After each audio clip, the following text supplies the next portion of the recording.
Hi everyone, in this video I'll walk through my notebook for the diabetes binary classification hackathon. The key requirements is F1 score and the final submission is the predictions. So my workflow focuses on class imbalance, robust features, regularization, and threshold tuning using out of field validation. First, I did a quick EDA to confirm the dataset is consistent and usable. After loading train and test dataset, the train shape is 110,000 rows and 25 columns, and the test shape is 11,744 with 25 columns. Most features are binary health indicators, plus a few numerical and ordinal variables like BMI, age, and self-reported health measures. Overall, the features look clean and appropriate for tree-based models. And then I checked the label distribution. The dataset is clearly imbalanced. The positive rate is 0.13, so only about 13.76% of the samples are class 1. This is important because accuracy can look high even if we predict mostly zeros. But the F1 score will suffer since F1 requires a balance between precision and recall.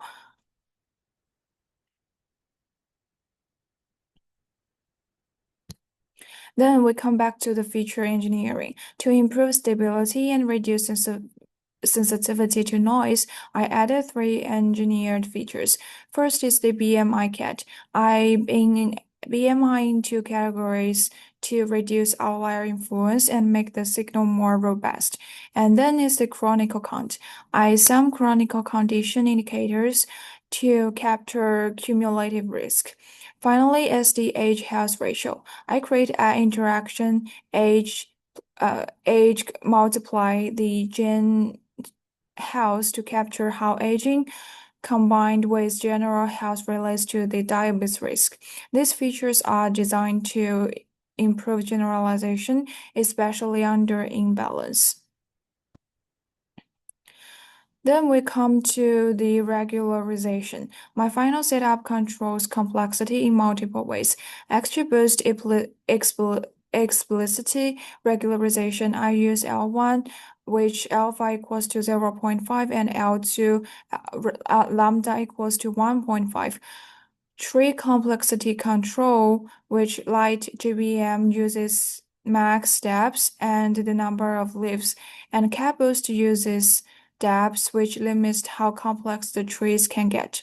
Early stopping in each fold, this presents training to many boosting runs and reduces overfitting.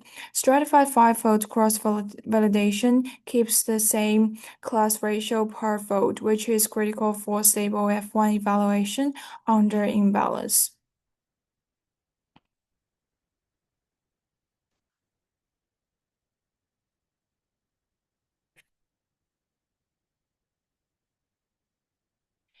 Then I also checked the correlation metrics on numerical features after feature engineering. Most correlations are near zero, which is normal for survey-style binary variables. These strongest correlations are expected and come from engineered features like BMI vs BMI cat and age health ratio with vs age and gen health. Nothing looks like a near perfect leakage, so that's a good sign. Next, I reviewed the feature importance from the light GBM component. The ranking is very intuitive.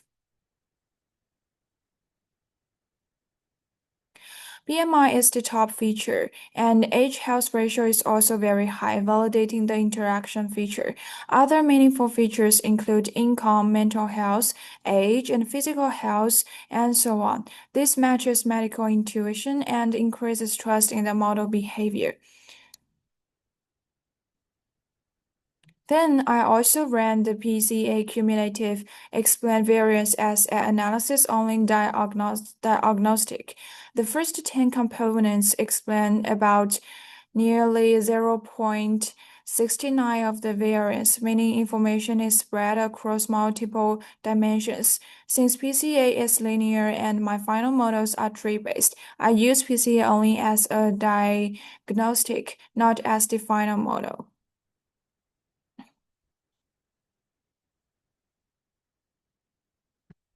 For evaluation, I use out-of-fold predictions from stratified five-fold cross-validation, which avoids overly optimistic single-split results.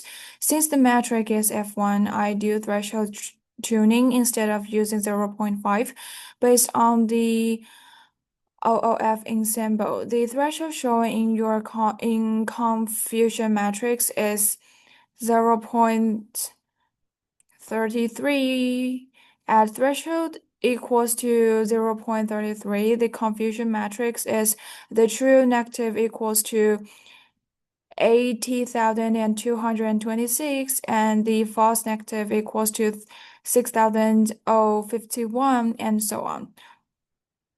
For this cause, the accuracy equals to 0.81 and the precision equals to 0.38 and the recall equals to 0.6 and the F1 equals to 0.646.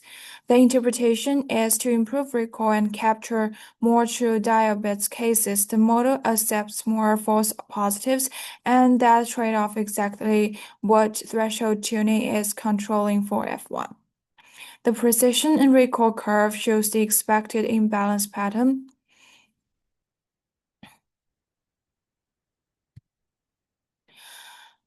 So the precision drops as recall increases. So the best F1 point is where those two are balanced. The ROC curve is well above the diagonal, showing the good ranking ability overall. Cost-based threshold check. As an extra validation, I also look at the expected cost and threshold curve. The best cost threshold curve is 0.29,